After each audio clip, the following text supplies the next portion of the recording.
Well, good afternoon. First of all, I want to take time to welcome all of you here to the IMPD Training Academy, and specifically this room, which is the Chief Ane training room. Paul Ane was the chief and served 34 years with the IPD. He was our 49th chief of IPD, and we're very grateful for all of his service. Specifically, I want to take time to thank, of course, the mayor and my staff who's here. Thank you to the recruits who are here. It's good to see you guys. You guys don't look too beat up. You look good. It's good to see. I know there's a number of counselors here, so thank you for them as well. And of course, we have a number of peacekeepers that are with us as well. Today's announcement is really instrumental, not only for our department and our officers, but for the safety and well-being of the residents, which is of utmost importance. I also want to acknowledge that if I missed you, I apologize. Everyone in this room, of course, is important. I know you guys all play very different roles within the community, but thank you for that as well. I have to mention, even though we talked about recruits, there's still plenty of seats available, folks, to come on down and be a recruit. We've got a class that'll start in July, but we are still recruiting for the class that will begin at the beginning of the year. So you've got, I believe, till August, I think, to sign up for that. But please, as I've said before, it is a calling. If you were to talk to the recruits, they would all tell you, I'm sure, at some point that there was this voice in their head that said, you need to go serve. And I appreciate all of them for answering that call, but I know there's more folks out there. So, like I said, we're still looking for that. Thank you also to the mayor and staff, everyone who had anything to do with putting together our 3-year anti-violence plan. We've invested about $9 million in this plan for modern policing technology. We've expanded and enhanced our recruiting efforts, and we've been able to provide our officers with higher salaries. Those are all good things, and we still have more to go. We've made real progress with this. Fewer murders, fewer non-fatal shootings, and more arrests, which is obviously moving in the right direction. We're excited to continue that progress, and we're proud to be a partner with our mayor, who is here to share an update with us today. Mayor? Thank you, Chief.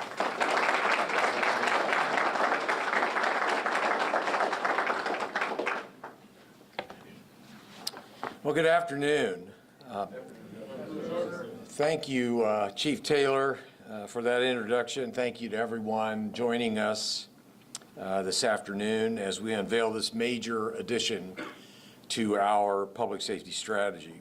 Before I get into the remarks, though, I want to take a moment to talk about what I did this morning, or more accurately, what I've done most mornings since January 1st, 2016. As many of you know, before I was elected mayor, I served as the United States Attorney for the Southern District of Indiana, and in that role I had the responsibility of overseeing federal prosecutions across 2/3 of our state. In that job, I received any number of briefings on investigations, prosecutions, law enforcement activities. I mention this because when I took office in the office of the mayor, I made clear to IMPD leadership that I wanted to begin my mornings with a briefing on incidents of violent crime that endangered or took the life of an Indianapolis resident the preceding 24 hours. So for nearly 8 years, I've taken the time to reflect on every person whose life has been snatched away by the mindless menace of violence. Individuals with a family. friends, and circumstances and challenges that also tell a story of what led to yet another senseless tragedy. Time and time again, we see victims of violence and far too often perpetrators of the same, who found themselves parched for hope while drowning in the flood of guns that has lifted the rising tide of violence. Those stories are sobering, but they're also the basis of how we have put together our anti-violence plan and how I work every day with IMPD, with the Office of Public Health and Safety, and our partners to refine, update, and improve our strategy. So let us start with an update on where we do, in fact, stand today. As many of you know, in 2022, we launched the 3-year anti-crime strategy that, after it had been approved by a bipartisan coalition of counselors. In its first year, we were encouraged to see a 16% reduction in murders, the largest year-over-year decrease in the history of IMPD. This year, we see more encouraging signs of success. Murders and non-fatal shootings have continued to drop, as have robberies. These trends show that we are on the right track. And for those in this room, they provide evidence of how valuable your hard work has been in making Indianapolis a safer city. So thank you. Thank you, all of you who have helped us become a safer city. But to answer a reasonable question that I receive all the time, there is absolutely more we can and that we should be doing to move this city forward, and that's exactly what brings us here today. Because as the civic leaders in this room know all too well, the numbers alone don't tell the full story. That's why today I'm announcing the next phase in our anti-violence plan. And I'm calling on my partners at the local, state, and federal levels to join us in implementing these significant changes that I'm confident will reduce gun crime in our city. The first prong of this new strategy is a continuation of efforts to support the men and the women of IMPD and the critical work they do to serve our community. Since I took office, we have hired more than 700 new IMPD officers. And by the end of this year, more than half of our entire department will have been hired under this administration's strategy of improving pay, benefits, and equipment for our police officers. Last year, that included the additional funding of 100 new officer positions. It included an investment of more than $9 million in modern police technology. It included an increase in recruit salaries, not a bad thing, and the provision of hazard pay bonuses for our frontline officers. But we must do more to support our police. And that is why today I am announcing 3 new initiatives. When I took office, IMPD was reeling from a multi-year ban on hiring new officers. The starting salary for police recruits was a paltry $39,000 per year. We've spent years working to boost these unacceptably low numbers, and we are not finished yet. That's why I am proud to announce that I have directed Controller Sarah Reardon to increase first and second year recruit pay yet again by $10,000, reaching $72,000 in the first year and $75,000 in the second. In just 8 years, we will have increased recruit pay by 85% and brought IMPD's starting salary from the back of the pack to one of the best in the Midwest. Beyond that, I'm also announcing today a new initiative to retain our talented, hardworking veteran officers. This will take the form of a 3% retention bonus, up to $2,500, paid at the end of this year to every officer who has made the commitment to protect and serve our city through 2024.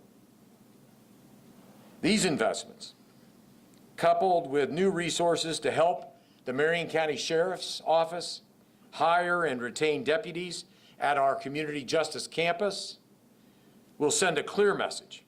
In Indianapolis, we support those who protect and serve.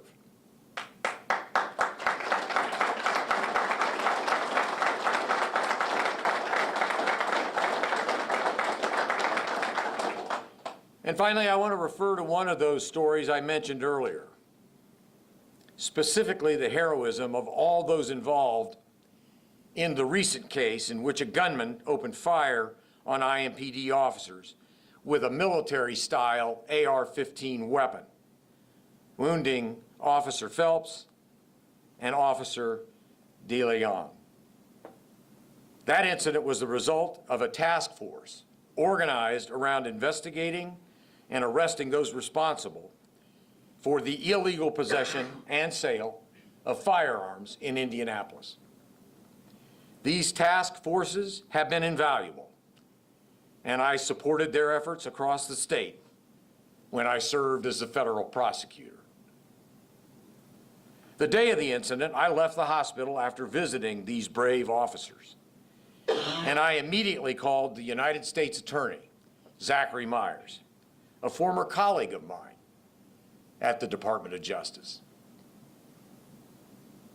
U.S. Attorney Myers pledged his full support, and in the weeks that followed, we have developed an innovative plan to aggressively expand the kind of partnership that will help us take the worst of the worst off our streets, along with the weapons of death that they peddle to our residents. That is why today I'm proud to announce that I have approved the hiring of 3 city criminal attorneys that will be detailed full-time to the United States Attorney's Office. They will be deputized to serve as special assistant United States attorneys, whose sole mission will be the identification, investigation, and federal prosecution of those whose lawlessness is responsible for gun violence in Marion County. And as a former federal prosecutor, I'm particularly heartened that these federal charges will usually result in these bad actors being taken off our streets according to pretrial detention. It will result in stiffer penalties that require the offenders to serve a minimum of 2/3 of their sentence. And it will have them serving those sentences in federal facilities far from Indianapolis, well away from the criminal organizations that they are associated with. Through these unprecedented partnerships, we will bring a halt to the efforts of trigger pullers who seek to use our local criminal justice system as merely a revolving door. We will strengthen the tools available to our local police, and we will help make the streets safer for our officers and our residents alike. The second prong of our new strategy is to address the most common factor of violent crime in Indianapolis, the proliferation of guns and their wanton use in our neighborhoods. I want to be clear at the front end of this conversation. Any discussion of gun safety efforts is inevitably politicized. I have no doubt that the efforts announced today will draw the ire of the gun lobby, who uses financial investment in candidates to stand in the way of common sense gun safety measures. Indiana, as a state, has felt the impact of these efforts. And a glance at Washington, D.C. shows that no matter what party is in control, common sense gun safety measures supported by a vast majority of Americans simply wither on the political vine. I do not intend to allow that to happen. Indianapolis cannot afford to pay the price of inaction any longer. That is why today I'm announcing several new efforts intended to make our city safer while ensuring that the rights of law-abiding gun owners are preserved. First, I have instructed our city's prosecutor's office, the city prosecutor's office, as well as our Department of Business and Neighborhood Services, to enact policies that will allow the city to penalize those who are maintaining nuisance properties, especially those who tolerate the illegal use of firearms to solve disputes on those properties. If property owners with constant gun issues fail to respond with common sense measures like adequate security and banning the possession of firearms, we will now seek to hold them liable under state nuisance law for their role in maintaining a threat to the public safety. So if you're a bar, if you're an entertainment venue or other business that currently maintains one of these problem properties, know that we will no longer tolerate you forcing taxpayers to pick up the tab for your irresponsible business practices. Secondly, I want to acknowledge the city's own role in aiding these efforts by announcing our intention to support property owners, neighborhood associations, and large-scale event programmers to improve safety at venues or events hosting large numbers of people.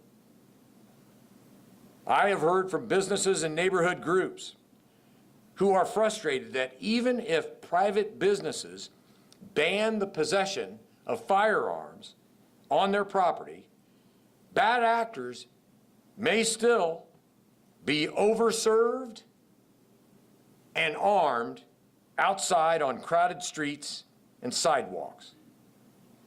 So today I'm announcing that for businesses or community organizations that are regularly hosting large-scale events in public spaces and wish to make them safer by ensuring that the public spaces are gun-free, we will support their decision to create these gun-free zones and provide additional law enforcement resources to help make that goal a reality.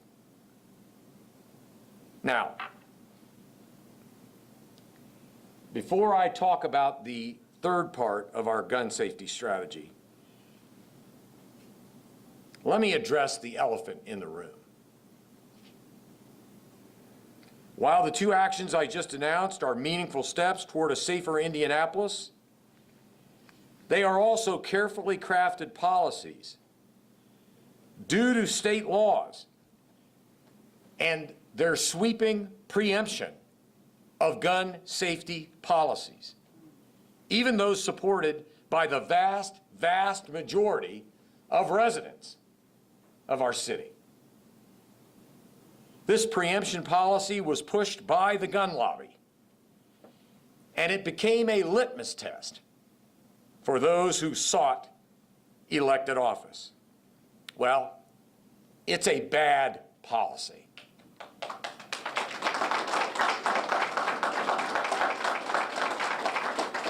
And I will continue to fight for the people of Indianapolis to have the right to craft their own laws on this critical issue. Until that happens, I feel compelled to send a message about where Indianapolis stands, and to take action to ensure that if state preemption is overturned by the legislature or by the courts, there will be no delay in implementing the most basic safety measures. That is why today I'm announcing that we will submit to our City County Council a package of gun safety measures that, if passed, will immediately become law should state preemption be abolished for the city of Indianapolis. This package will include the following: a complete ban on the sale of military-style guns, such as the AR-15 used in our most recent attack on IMPD officers. This package will include raising the minimum age to purchase a firearm from 18 to 21. And this package will end permitless carry policies opposed by law enforcement, as well as the concealed carry of handguns anywhere in Marion County. Although these common sense measures will be on the books, they will not have the force of law until and unless the General Assembly takes the long overdue step to withdraw its local preemption on Indianapolis residents, creating their own laws.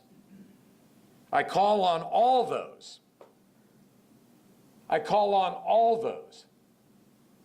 who believe in strong local government to join me in advocating for this change.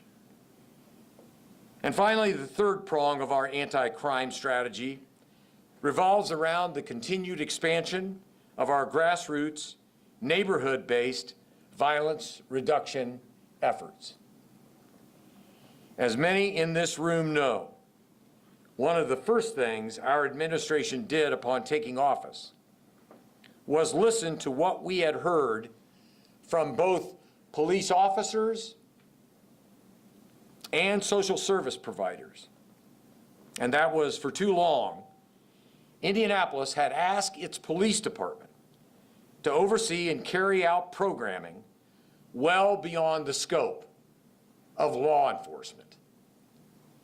In January of 2016, when I took office, the Department of Public Safety had the same leadership team overseeing both criminal investigations and reentry services.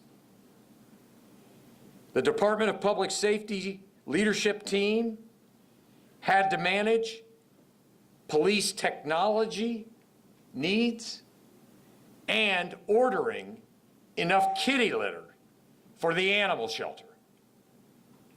It was a broken system that served neither our public safety agencies or the public well.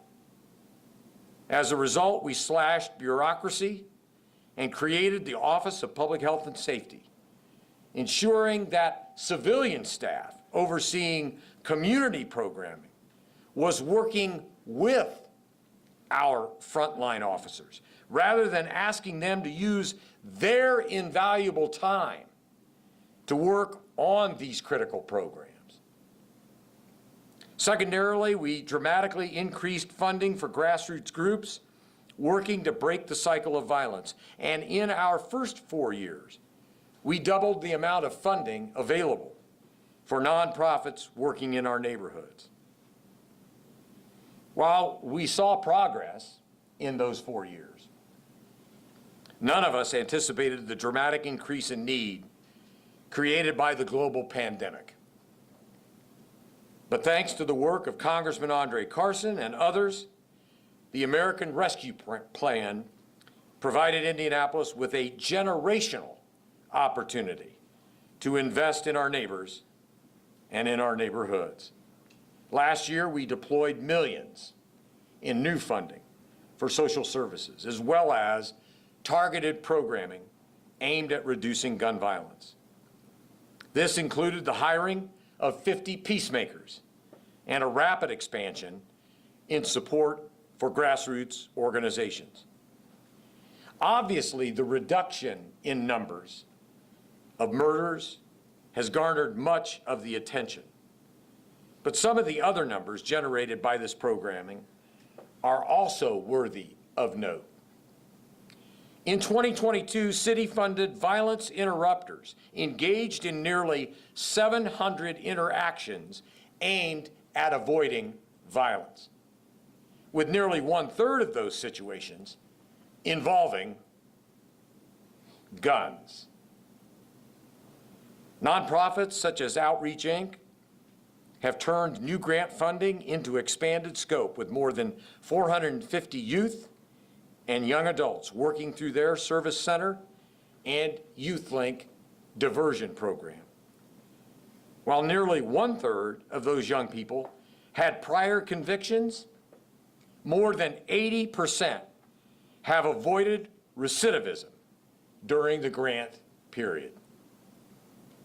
And since one of the best anti-violence strategies is to ensure a family isn't struggling to address basic needs, I am proud to report that initiatives like the city's Grocery Access Program provided more than 20,000 rides to high-quality food last year, with nearly 9,000 rides already provided through the end of April of this year. But we aren't slowing down, and that's why today I'm pleased to announce the next phase of this strategy. The city will work with the Indianapolis Foundation to award $15 million in new elevation grants for neighborhood organizations working to reduce violence. In addition, we are deploying over $5 million in mental health funding, including the recently announced clinician-led community response program. We also are investing in the creation of new permanent supportive housing units and an increase to the number of beds available at the Assessment and Intervention Center on the Community Justice Campus. We will continue to build our ranks of peacemakers who identify and mentor those at the highest risk of being perpetrators or victims of gun crimes. To combat recent trends of younger people feeling the impact of gun violence, several of these peacemakers have been deployed to schools. But as classes let out, we are not letting up. In the coming weeks, we'll be joining the Indy Public Safety Foundation to launch a Summer in the City initiative that will place opportunity youth in programming over the summertime break. Through classes in boxing, barbering, cooking, and more, these students will benefit from mentorships and positive experiences during the summer's critical time. These additional investments will coincide with our new holistic effort to bring the community together from across all 400 square miles of Indianapolis around one simple message: I choose peace. This community pledge will encourage residents, organizations, and neighborhoods to share why they choose the path of nonviolence using social media, in-person events, and more. It also represents yet another way for our community to come together, to reject the evils of gun violence. By affirmatively stating why we choose the higher road, we can and we will influence those around us to do the very same. Supporting law enforcement, federal prosecution of the worst, common sense gun safety measures, unprecedented investment in our neighborhoods and in our young people.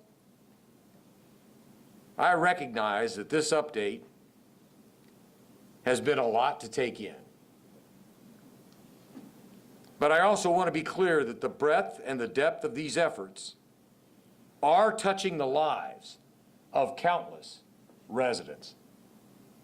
And data continues to support this strategy as reducing violent gun crime in Indianapolis.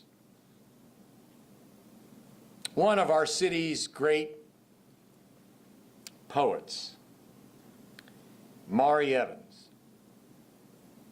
wrote of the danger of omission in deeds and of the heart. Ms. Evans wrote, "If there be sorrow,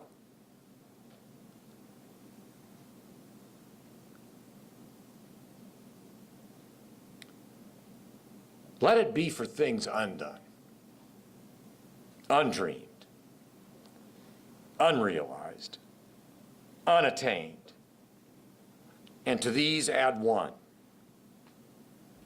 love withheld, restrained." We all have an obligation toward our community. For my part, the plans of action announced today are my effort to ensure that our public safety strategy will be defined by an untiring focus on ensuring we shall not leave things undone and defer the dreams of those who deserve a peaceful city. But on this day, in this moment, I challenge each and every resident to root out that love withheld, that love restrained. Love for Indianapolis, love for our friends and our neighbors, love for our family, love for those lost to this violence, and love for those that remain. And of course, love for ourselves. Let us leave here today in hope and in love, and in dedication to the Scripture's admonition that it is not enough to merely want peace. We must meet the challenge of being peacemakers, children of God. And I pray those blessings will flow over our city as a result. I thank you.